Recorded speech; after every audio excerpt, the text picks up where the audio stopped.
The morning my daughter-in-law smiled at me across the restaurant table, I remember thinking how strange it was that someone could look so warm and feel so cold at the same time. It was mid-October. The kind of October we get in Nova Scotia. The maples already stripped bare, the sky that particular shade of pewter that makes everything look like an old photograph. My son had suggested we meet for breakfast at a place called the Harbor Grill in Lunenburg, the one with the yellow door and the chalkboard sign out front that always had some cheerful little saying on it. That morning it read, "Good things are coming. Keep going." I remember looking at that sign and feeling nothing. I had been feeling nothing for a while, if I am honest. Since my husband passed. 14 months earlier, a Thursday morning in August, quietly, the way he had lived. I had been moving through my days like someone walking through fog. Not miserable, exactly, just muted. Like the volume on everything had been turned down and I couldn't find the remote. I was 64 years old. I had a small bungalow in Chester Basin that my husband and I had bought when our son was still in diapers. I had my garden, my Tuesday morning book club, my neighbor across the road who brought me soup when it snowed too hard to drive. I had a life. It just felt, in those months after the funeral, like a life that had been designed for two people, and I was rattling around inside it alone. My son, when he called, which was not as often as I would have liked, but I told myself that was normal, that grown children were busy, usually had one topic: the house. What was I going to do with it? Had I thought about downsizing? Had I spoken to anyone at the bank about the RRSP? Had I considered that a place that size was a lot of upkeep for one person? I told him I was managing fine. He would go quiet in a way that meant he disagreed, but had decided not to push. Then his wife would say something pleasant in the background, and he would wrap up the call. That October morning at the Harbor Grill, they had asked me to come in person.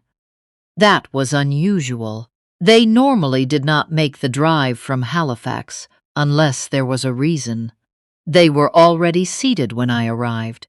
My daughter-in-law, Tamara, but she had always insisted I call her by her nickname, Tam, stood up to hug me, both arms around my shoulders, the kind of hug that lingers just a half-second too long to feel entirely genuine. My son kissed my cheek. He had cut his hair shorter than I remembered. He looked like his father from certain angles, and those angles still caught me off guard sometimes, like a small electric shock to the chest.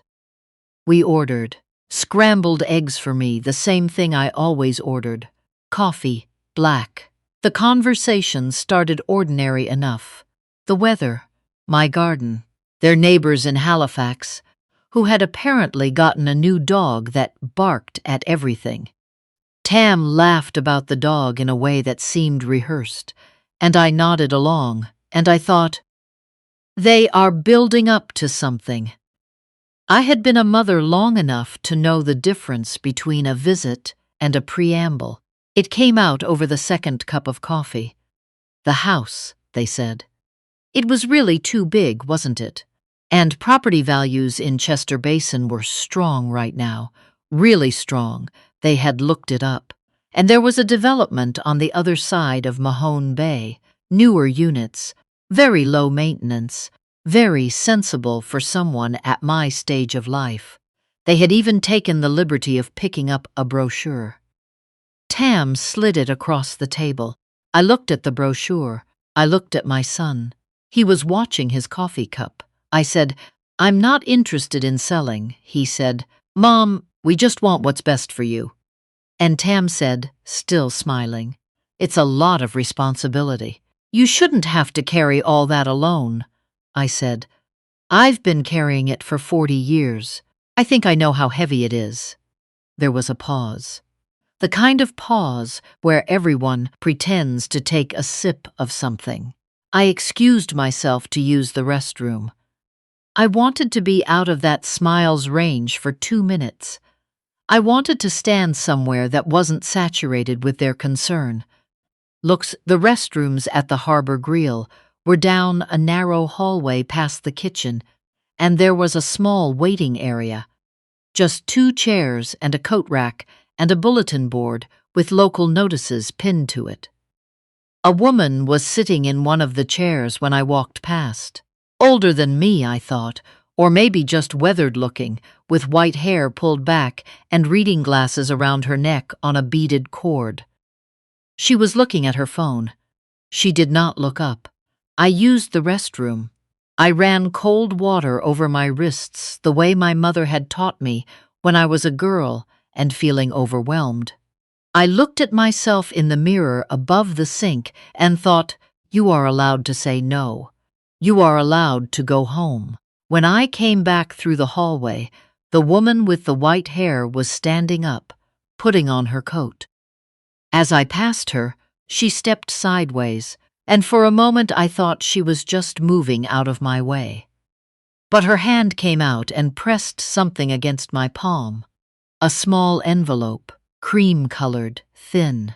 She closed my fingers around it. She said, very quietly, I heard enough. You'll want to read that before you drive home tonight. I looked at her.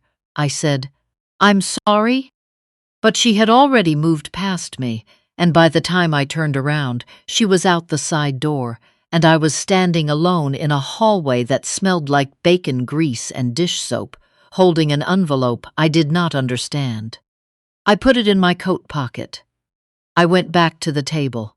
I told my son and his wife that I appreciated their concern. But the house was not for sale. The conversation was finished, and I was going to enjoy the rest of my breakfast. Tam's smile went very thin and very still, like a photograph of a smile rather than a real one.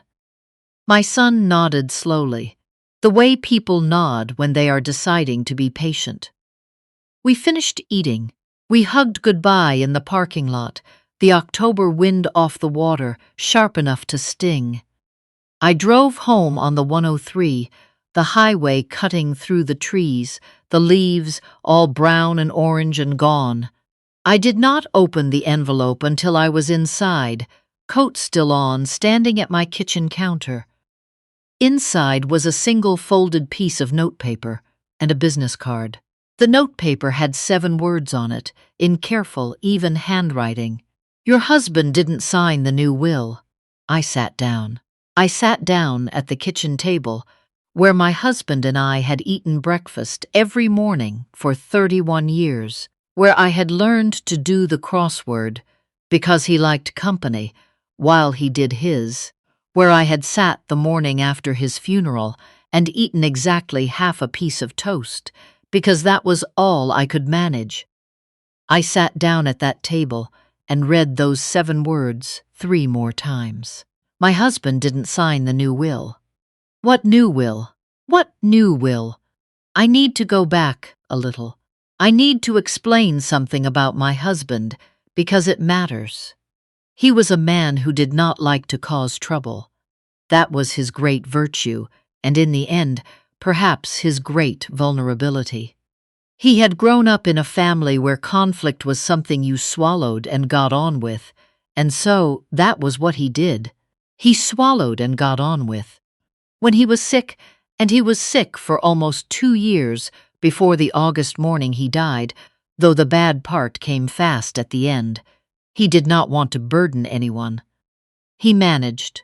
He made arrangements. He told me, in one of those conversations you have when both of you know it is coming, that he had taken care of everything.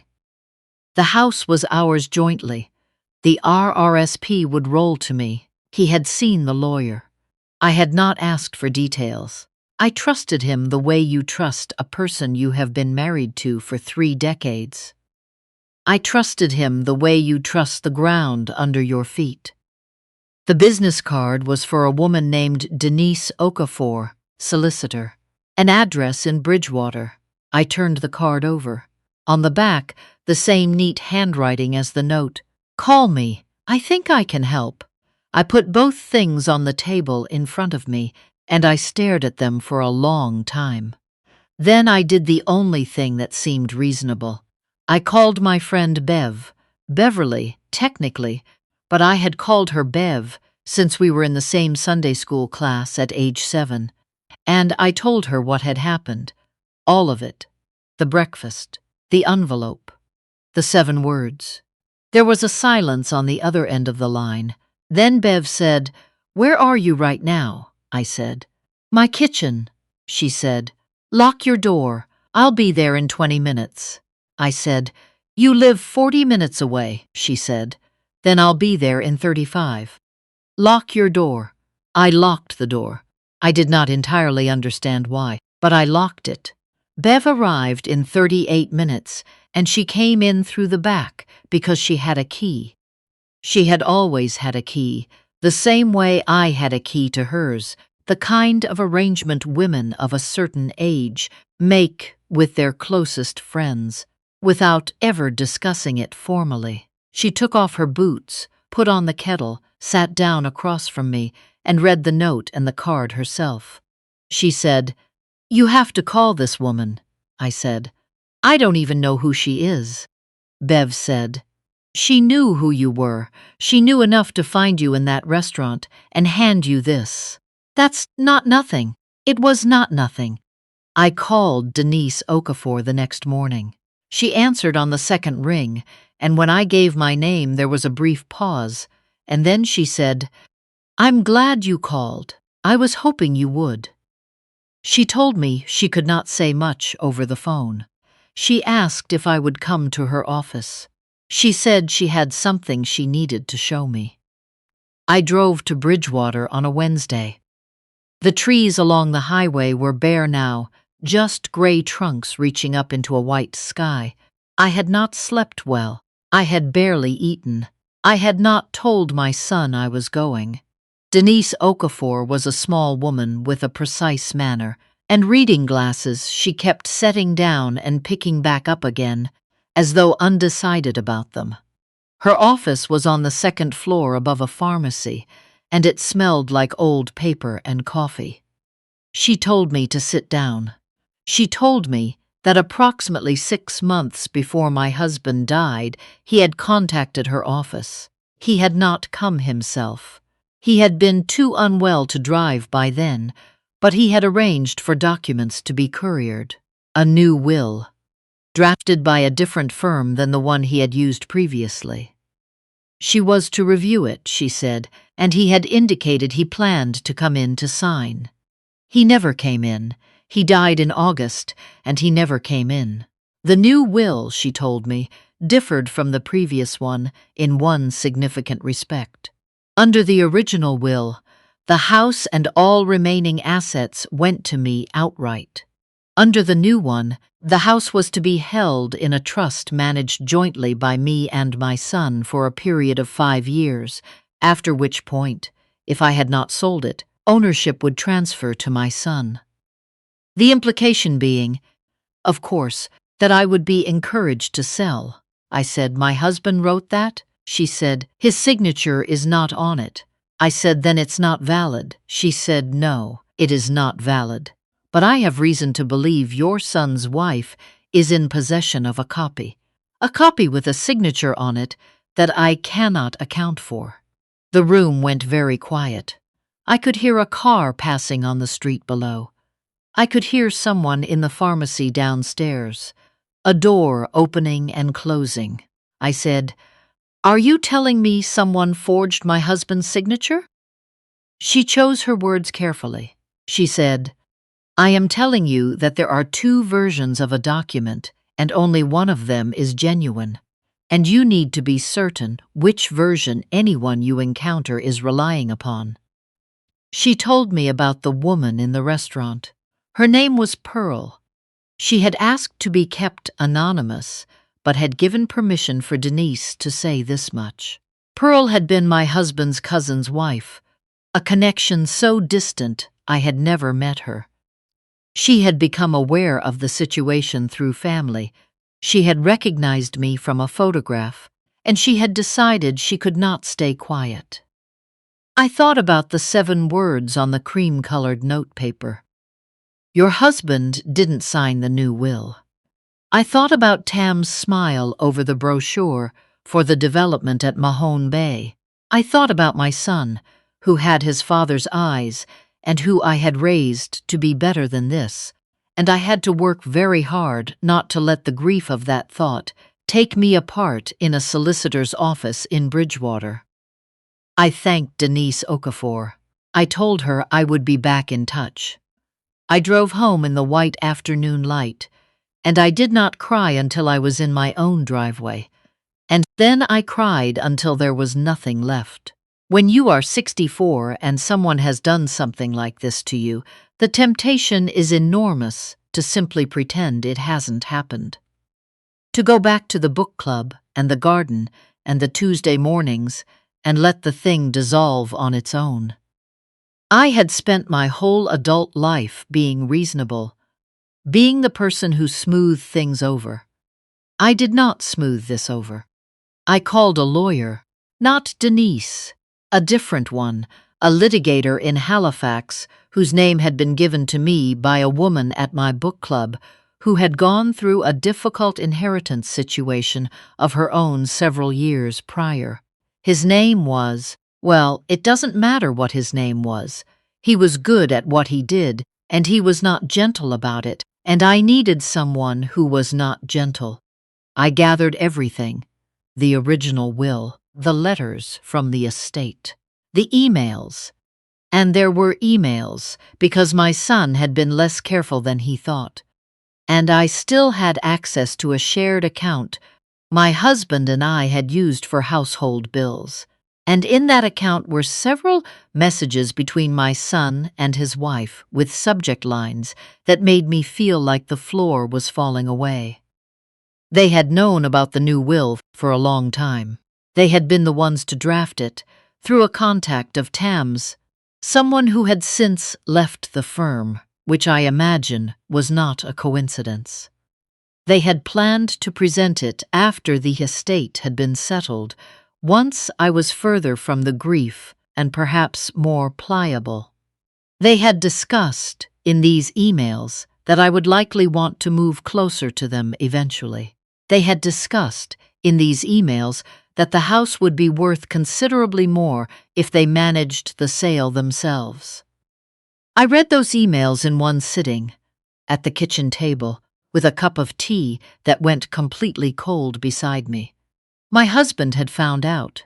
That was what Denise helped me understand, slowly and in pieces, over the following weeks. He had found out, near the end, what his son and his daughter-in-law had put in motion. He had tried to create a counter-document to protect me.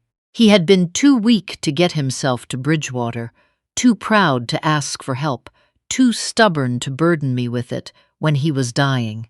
He had tried to protect me and had run out of time. I could be angry at him for that. I have been, at moments, in the way you are angry at people you love for being human and fallible and gone. But mostly what I felt when I understood what he had done was a sorrow so deep and so specific that I had no word for it. He had died worried about me. He had died trying to fix something he was not strong enough to fix. I wished he had just told me, but I also knew why he hadn't. The legal process took the better part of a year. I will not walk through every step of it because the steps are tedious and cold, and I would like to keep this as a story about people, not procedures. What I will tell you is this. The fraudulent document was identified as such. Tam's associate, the one who had left the firm, was cooperative when contacted, more cooperative than I expected, which suggested to me that he had been uncomfortable with the whole affair for some time and was looking for a way to distance himself from it. My son called me in February. Not his wife.